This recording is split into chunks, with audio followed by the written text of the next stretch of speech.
With his legacy changed forever, what is Washington saying about the president on the day after? U.S. and British officials assess the damage done by Desert Fox. And with stepmoms, stepdads, and stepchildren, the holidays can present special problems for many modern American families. CNN Headline News, I'm Kate Snow. Senators on both sides of the aisle say they are ready to do their duty. They say they're ready to try the 42nd President of the United States for impeachment. But on the Sunday talk shows, they warned the Senate trial may tear the country apart and hurt President Clinton even more.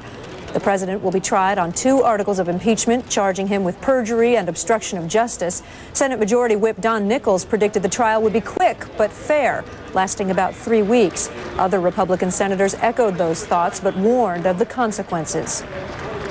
When Ms. Lewinsky starts to testify about what happened with the president, there are going to be some very difficult moments for the president and for the country.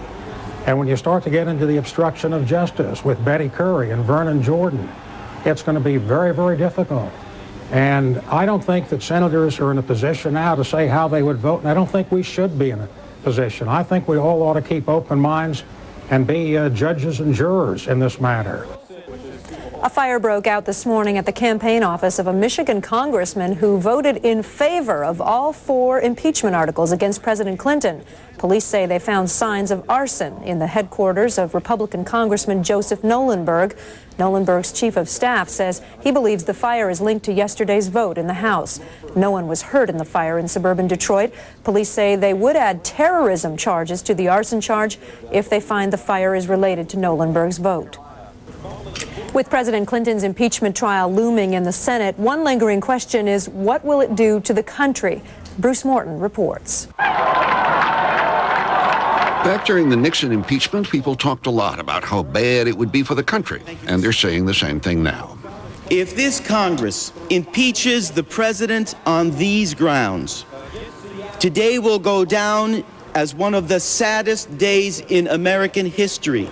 For our country, for our Congress, and for the institution of the American presidency.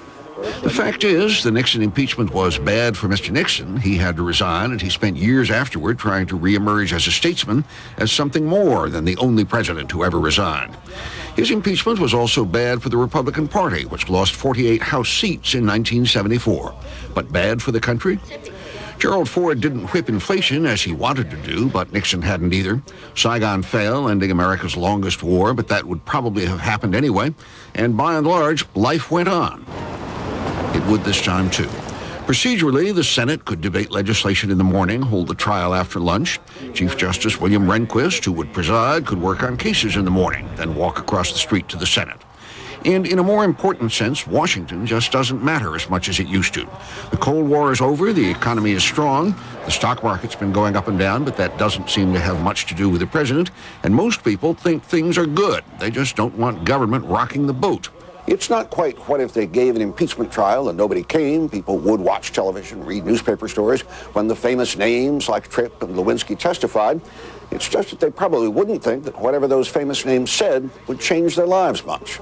And if the worst, from Mr. Clinton's point of view, should happen and he were impeached and convicted, well, he'd be succeeded by Al Gore, a centrist Democrat whose politics are much like Clinton's own, but who was personally clean as far as we know. Would the presidency itself be weakened? Probably not, if the winner in the year 2000 were someone moral and honest, a Gore, a Bill Bradley, any of several Republican governors. Just 6 years after Nixon's fall, we elected Ronald Reagan. I'm Bruce Morton. The bombings on Iraq may be over, but a sizable U.S. military force will remain in the Persian Gulf. Pentagon officials say the roughly 20,000 U.S. troops stationed in the region will stay to continue their duties, which could include future strikes. However, sources say troops and additional air crews sent to the Gulf over the last few days will probably return to garrison. Chief UN Weapons Inspector Richard Butler says the severity of the situation cannot be overstated.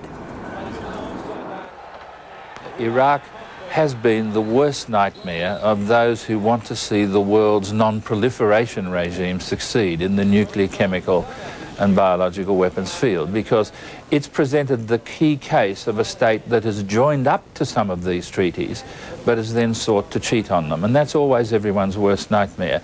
My concern is that we do find a way to bring Iraq's weapons to account, but more importantly bring it back into the community of nations obeying these treaties, so that we'll have safe non-proliferation regimes for the future. Iraqi President Saddam Hussein is claiming victory following the bombings. In his first public comments since the attacks, Hussein praised Iraqis for persevering against what he calls the enemies of God and humanity. God is the greatest. Long live Iraq and its valiant armed forces. God is the greatest, and long live our glorious Arab nation and its struggling people who have stood against this failure criminal. God is the greatest. Long live Palestine, free and Arab world in the country. God is the greatest. Damned are the weak people who are cheating and have treason in their blood. The Pentagon says Operation Desert Fox was a success. It says nearly 100 Iraqi targets were destroyed during the 70-hour offensive. Among them, 20 Iraqi command and control posts, at least 7 presidential palaces, and several facilities of Iraq's elite Republican Guard. At least 3 alleged missile factories were also hit. Secretary of State Madeleine Albright says the bombings set Iraq's weapons program back at least 1 year. As a result of this mission that took 70 hours, Saddam Hussein is weaker because all the targets and things that he cares about most have been destroyed, many of them. And the region is safer because we have managed, I think, to degrade his ability to threaten his neighbors. The box that he is in is stronger because of the credibility of our use of force. And we have done this all with a minimum of criticism. In 4 days of intense airstrikes. President Clinton says economic sanctions will continue until Iraq complies with UN resolutions and cooperates with weapons inspectors. No British or American casualties were reported in the operation. U.S. officials say Iraq's missile program has been set back at least a year. As a result of this mission that took 70 hours, Saddam Hussein is weaker because all the targets and things that he cares about most have been destroyed.